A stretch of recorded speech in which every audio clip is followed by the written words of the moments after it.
Hello everyone. At some point in your professional life, you will need to communicate under pressure. This might happen during a crisis meeting, a tight deadline, a conflict with a colleague, a difficult client call, or even a public presentation when everything seems to go wrong. The good news is this: communicating under pressure is a skill, and like any skill, it can be learned, practiced, and improved. In this lesson, I'll guide you step by step through what happens to communication under pressure, common mistakes, practical techniques, and real-life examples you can immediately relate to. What does pressure do to communication? Before we talk about solutions, we need to understand the problem. When we're under pressure, our heart rate increases, our breathing becomes shallow, our brain shifts into survival mode. Emotions take control faster than logic. As a result, communication often becomes too emotional, too defensive, too vague or unclear, too aggressive or too passive, rushed and poorly structured. Example: imagine you're in a meeting and your manager suddenly says, "This project is late. Why wasn't this reported earlier?"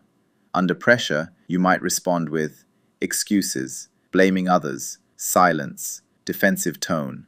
Even if your explanation is reasonable, the way you communicate it may damage trust. Common communication mistakes under pressure. Let's be honest, most people make the same mistakes when stressed. Mistake 1. Reacting instead of responding. Reacting is emotional and automatic. Responding is conscious and intentional. Example: reaction: "That's not my fault. Nobody told me." Response: "I understand the concern. Let me explain what happened and what we can do now." Mistake 2. Over-explaining. Under pressure, people often talk too much to protect themselves. Result: the message gets lost. You sound uncertain. You confuse your listener. Mistake 3. Raising your voice or tone. Even if your words are correct, your tone can turn the conversation into a conflict. Mistake 4. Avoiding eye contact or withdrawing. This can be interpreted as lack of confidence, dishonesty, disengagement.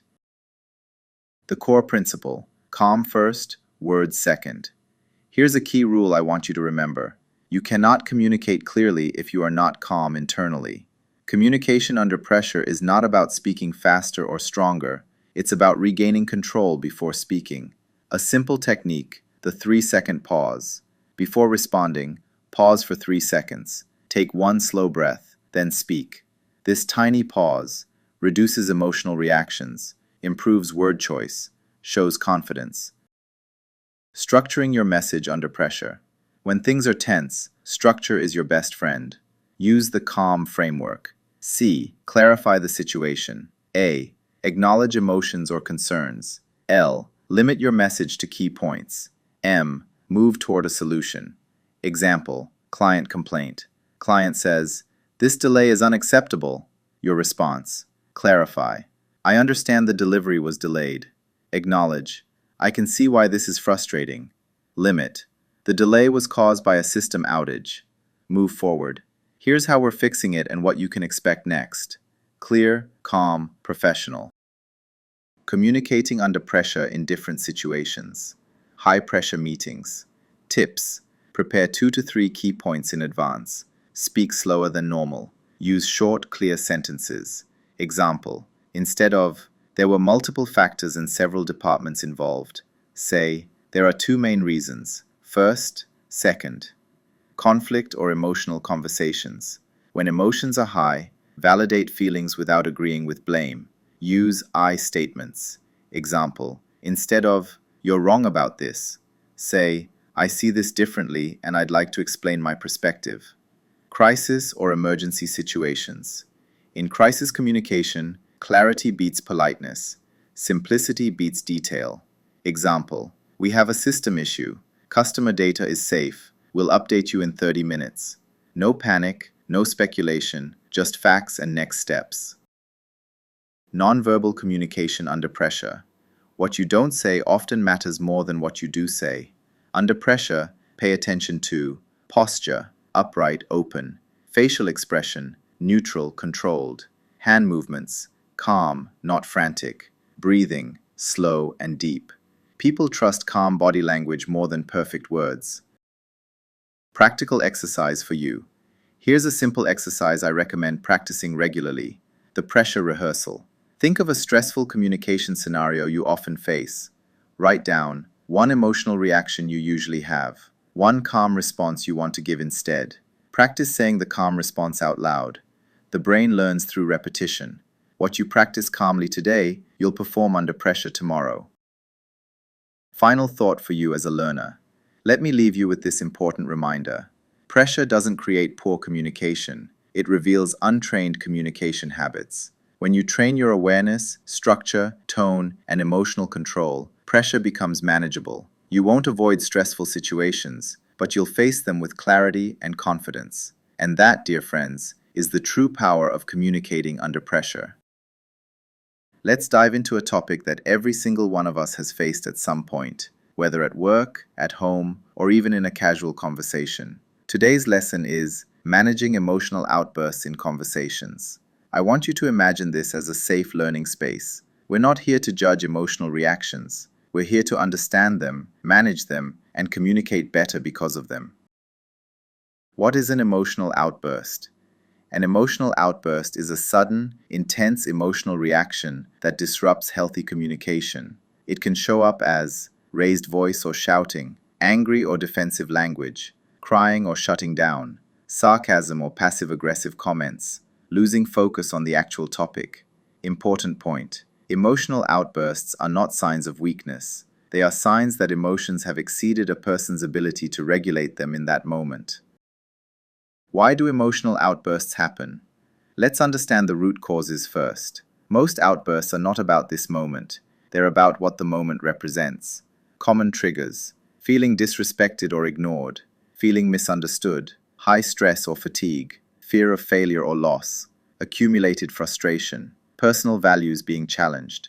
Example: a colleague reacts angrily to simple feedback. On the surface, "You're criticizing my work." Underneath, "I feel incompetent. I'm afraid of losing credibility. I'm already under pressure." When you recognize this, your response changes completely. The first rule: regulate yourself first. Before managing someone else's emotional outburst, you must manage your own emotions. Ask yourself silently, what am I feeling right now? What is my goal in this conversation? Do I want to win, or do I want to resolve? Simple grounding technique: slow your breathing. Relax your shoulders. Lower your voice intentionally. Your calmness becomes the emotional anchor of the conversation. Managing your own emotional outbursts. Let's start with self-management, because this is where real communication mastery begins. Step 1. Pause before you react. Silence is not weakness, it's control. Instead of responding immediately, try, "Let me take a moment to think. I need a second to process this."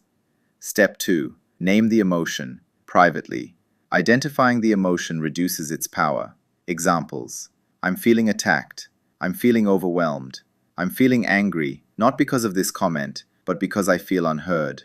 Step 3. Separate emotion from message. Emotion tells you something matters, but it doesn't dictate how you communicate. Instead of, "You always disrespect me," say, "I feel frustrated because I don't feel listened to."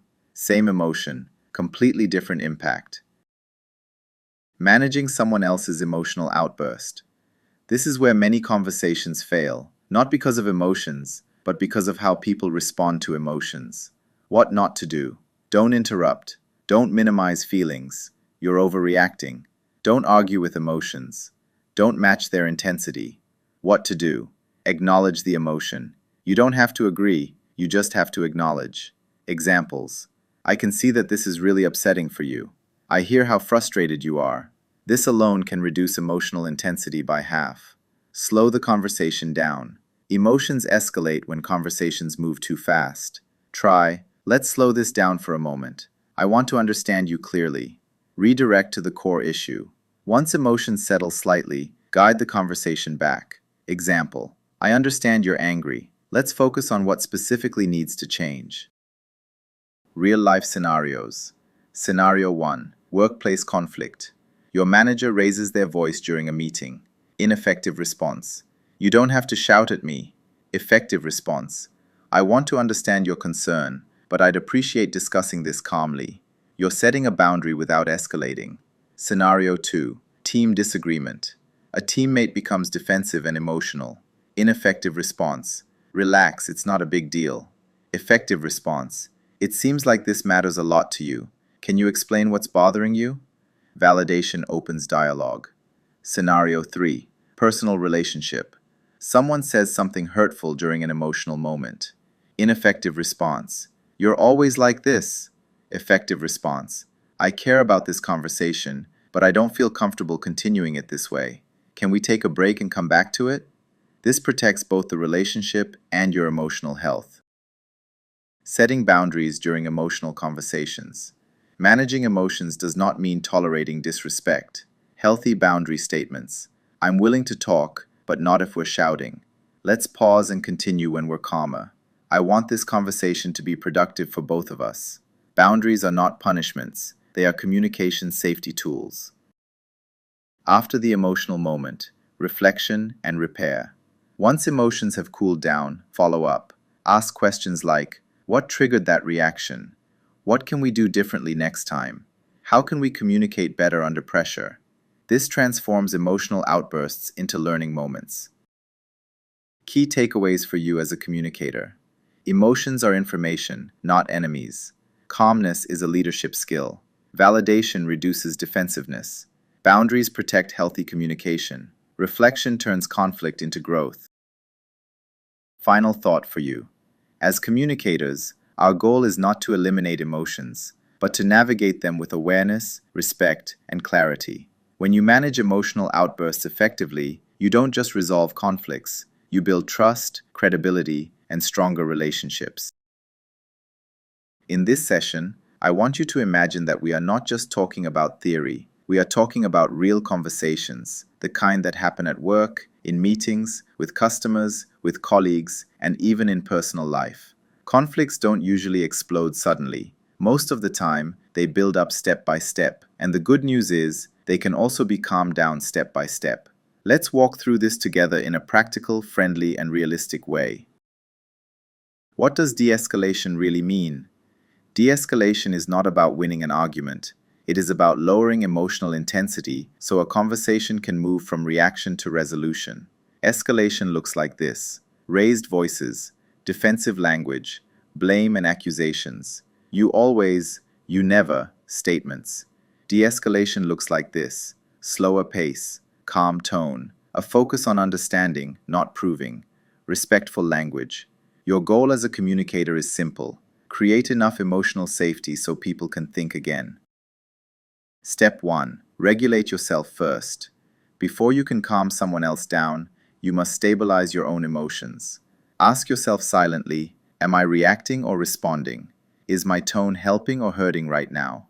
Example, a colleague says angrily, this delay is your fault. You never deliver on time. Your inner reaction might be, that's unfair. I work harder than anyone. But de-escalation starts when you pause and choose a response. I hear that the delay is frustrating. Let's look at what happened. Notice the difference. No denial, no counterattack, calm acknowledgement. Use emotional acknowledgement without agreement. One of the most powerful de-escalation tools is acknowledging feelings without admitting blame. You are saying, I see how you feel, not, you are right about everything. Useful phrases. I can see why this feels frustrating. It sounds like this situation has been stressful for you. I understand why you're upset. Example, customer says, this service is terrible. I'm extremely angry. Escalating response. That's not true. We followed the procedure. De-escalating response. I can hear how upset you are. Let's talk through what went wrong. This alone often reduces emotional intensity by 30 to 40%. Slow the conversation down. Conflict feeds on speed. De-escalation thrives on pace control. Ways to slow things down. Speak slightly slower than usual. Lower your voice instead of raising it. Pause before answering. Example, someone says quickly and loudly, so what are you going to do about this? Instead of rushing, let me take a moment to understand the issue clearly. Silence, when used calmly, is not weakness, it's control. Shift from blame to problem-solving language. Escalation language focuses on the past. De-escalation language focuses on the future. Escalating language. You caused this. This is your mistake. You should have de-escalating language. How can we fix this? What would help right now? Let's look at the next step. Example, team conflict. You didn't share the information on time. De-escalated version. How can we improve information sharing going forward? The emotional temperature drops when the direction changes. Ask open, grounding questions. Questions can either escalate or calm a conflict. Avoid. Why did you do that? Sounds accusatory. Prefer. Can you help me understand what led to this? What outcome are you hoping for? What would feel fair to you right now? Example, manager-employee tension. Why didn't you finish this task? De-escalated. What obstacles came up while you were working on this? Now the conversation moves from defense to explanation. Set boundaries calmly when needed. De-escalation does not mean accepting disrespect. You can be calm and firm at the same time. Example, if someone raises their voice, I want to continue this conversation, but I need us to speak calmly. If someone uses insulting language, I'm open to discussing the issue, but I can't do that if we use personal attacks. Boundaries protect the conversation from escalating further. Reframe the situation. Reframing helps people see the conflict from a less threatening angle. Example, escalating frame. This project is a disaster. Reframed. This project is challenging, and we've identified areas that need attention. Another example, we're completely stuck. Reframe. We haven't found the right solution yet. Reframing reduces emotional load without denying reality. Know when to pause or exit. Sometimes the best de-escalation move is not continuing the conversation immediately. Example, I think emotions are running high right now. Can we take a short break and come back to this later today? This prevents saying things you regret, permanent relationship damage. Pausing is a strategic choice, not avoidance. Real-life scenario walkthrough. Let's bring it all together. Scenario. A teammate says angrily, "You never listen, and now the whole project is delayed." De-escalation response. I can hear how frustrated you are, and I want to understand your concerns. Let's slow down and look at what caused the delay and what we can do next. What happened here? Emotion acknowledged. Pace slowed. No blame returned. Focus shifted to solutions. That's de-escalation in action. Final thought for you as a learner. Conflict is not a communication failure. Unmanaged emotion is. Every time you de-escalate a conflict, you protect relationships, you build trust, you show emotional intelligence, you position yourself as a mature, professional communicator. In this session, we're going to talk about media and public communication during crises, one of the most challenging, high-impact areas of communication you will ever face. I want you to imagine this lesson not as theory, but as real-life preparation. Because when a crisis happens, there is no time to learn later. Your words, tone, and timing can either calm the situation or make it explode. Let's dive in. What do we mean by a crisis? A crisis is any unexpected event that threatens safety, reputation, trust, or operations, creates uncertainty, fear, or anger, attracts intense public or media attention. Crises can include corporate scandals, product failures, data breaches, workplace accidents, natural disasters, public health emergencies, leadership misconduct. During a crisis, silence communicates just as loudly as speech, and often in a negative way. Why media and public communication matter so much in crises. Here's a hard truth for you as a communicator. People will not judge you only by what happened. They will judge you by how you communicated when it happened. Effective crisis communication helps you control misinformation, protect credibility, reduce panic and speculation, show leadership and responsibility, maintain trust even in bad situations. Poor communication can escalate fear, trigger public outrage, damage long-term reputation, create legal and financial consequences. The psychological state of the public during crises. To communicate well, you must understand the emotional state of your audience. During crises, people are usually anxious, angry, confused, fearful, looking for someone to blame. So remember this rule: people don't listen for details first. They listen for reassurance first. Core principles of crisis communication. Let's break this down into practical principles you can apply immediately. Be fast, but accurate. Delays create a vacuum, and a vacuum gets filled with rumors. Bad example.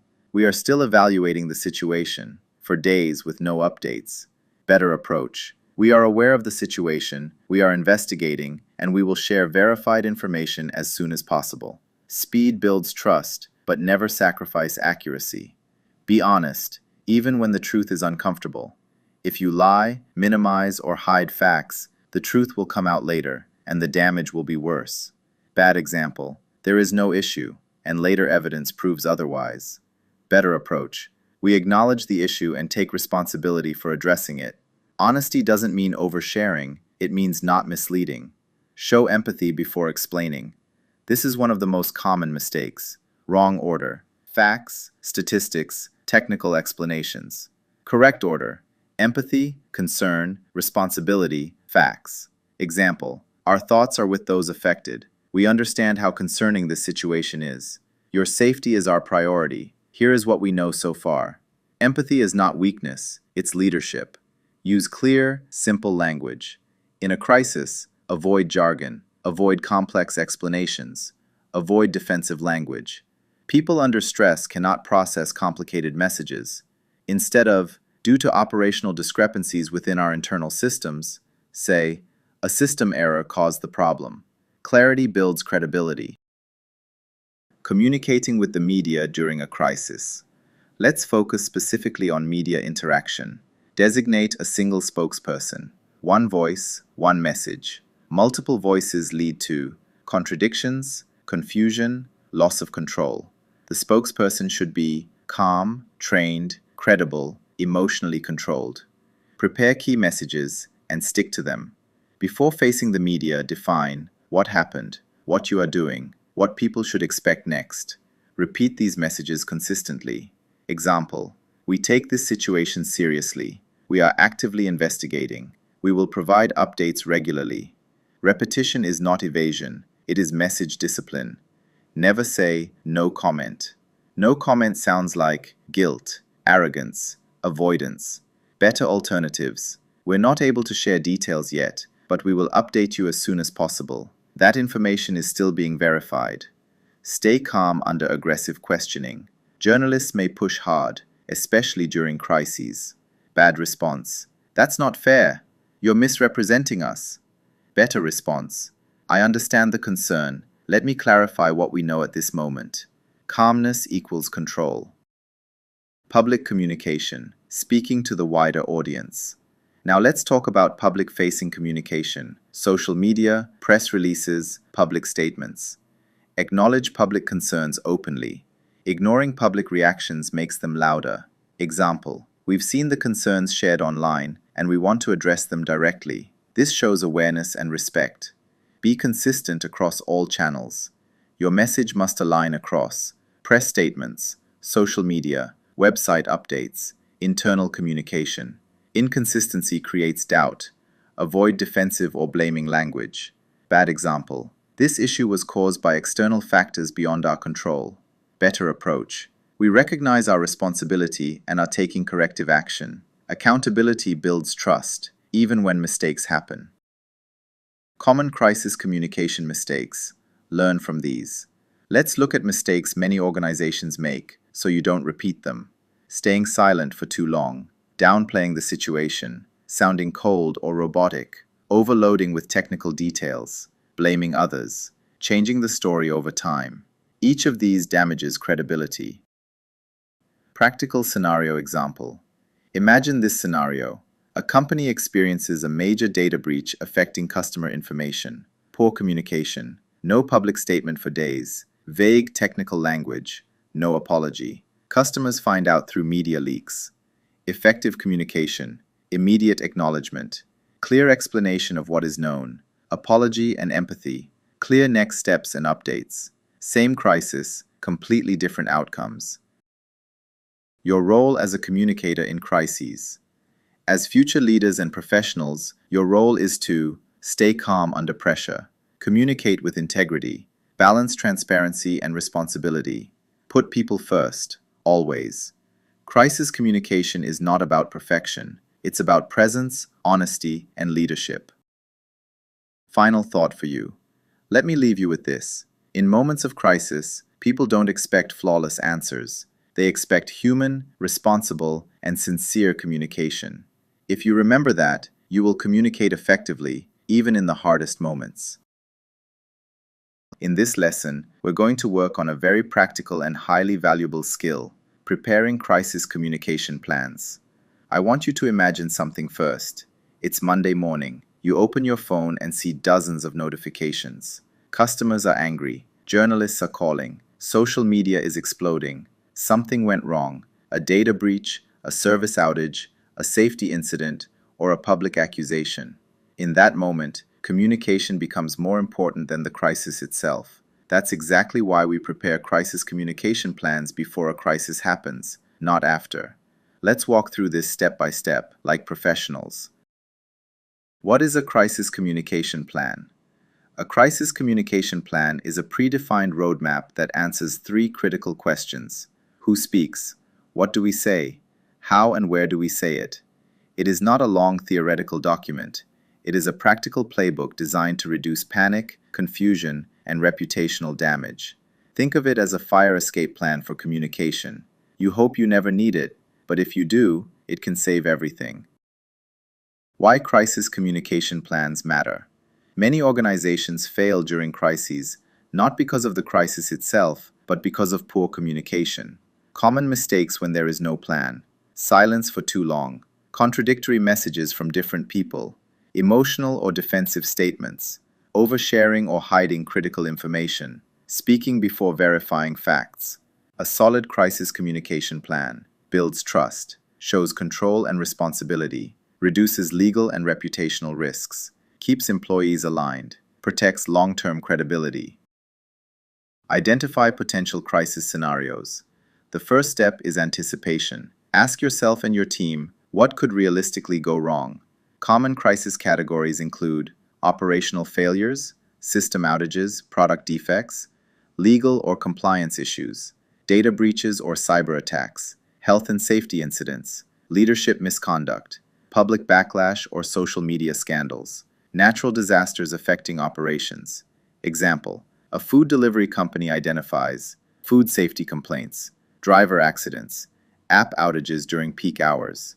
Each scenario may require a slightly different communication approach, but the structure remains the same. Define the crisis communication team. During a crisis, not everyone should speak. Your plan must clearly define crisis communication leader, official spokesperson, legal advisor, HR representative, technical expert if needed, social media manager. Key rule: one voice externally, coordinated voices internally. Example, if a data breach occurs, the CTO explains technical aspects internally. Legal reviews messaging. The CEO or communications director speaks publicly. This prevents mixed messages and rumors. Define stakeholders and audiences. Different audiences need different messages. Typical stakeholder groups: employees, customers, business partners, media, regulators, general public, investors. Example, employees need reassurance and clarity. Here's what happened, here's what we know, here's what you should say if asked. Customers need transparency and empathy. We understand your concern. Your trust matters to us. Media needs facts and accountability. Here are verified details and next steps. One message does not fit all. Message framework. What to say in a crisis. A strong crisis message usually includes 5 elements. Acknowledge the situation. Express empathy. Share verified facts. Explain actions being taken. Commit to updates. Example message structure. We are aware of the issue and understand the concern this may cause. Our team is investigating the situation and has already taken immediate steps to limit impact. At this stage, here is what we know. We will provide updates as more information becomes available. Notice what's missing: blame, speculation, defensive language. Choose communication channels. Your plan should specify where communication happens. Possible channels: press releases, company website, social media platforms. internal email or Slack, customer support scripts, video statements. Example, major public crisis, website plus press plus social media. Internal HR issue, internal communication first. Product recall, direct customer email plus support center briefing. Speed matters, but accuracy matters more. Create pre-approved templates. One of the smartest things you can do is prepare message templates in advance. Templates for initial holding statement, social media response, employee internal message, media Q&A, follow-up update. Example holding statement. We are currently investigating a situation that occurred earlier today. Our priority is the safety and well-being of those affected. We will share more information as soon as possible. This allows you to respond within minutes, not hours. Define approval and escalation processes. In a crisis, confusion kills speed. Your plan must answer who approves messages, how fast decisions must be made, when legal approval is required, when leadership must be involved. Example, social media replies, communications lead approval, press statements, legal plus CEO approval, regulatory communication, legal mandatory, no guessing, no chaos. Train, simulate, and update the plan. A crisis plan that sits in a folder is useless. Best practices. Conduct crisis simulations. Run tabletop exercises. Role-play media interviews. Update plans annually. Adjust based on new risks. Example, once a year, simulate. A viral social media post accuses your company of unethical behavior. Then ask, who reacts first? How fast do we respond? Is our message clear?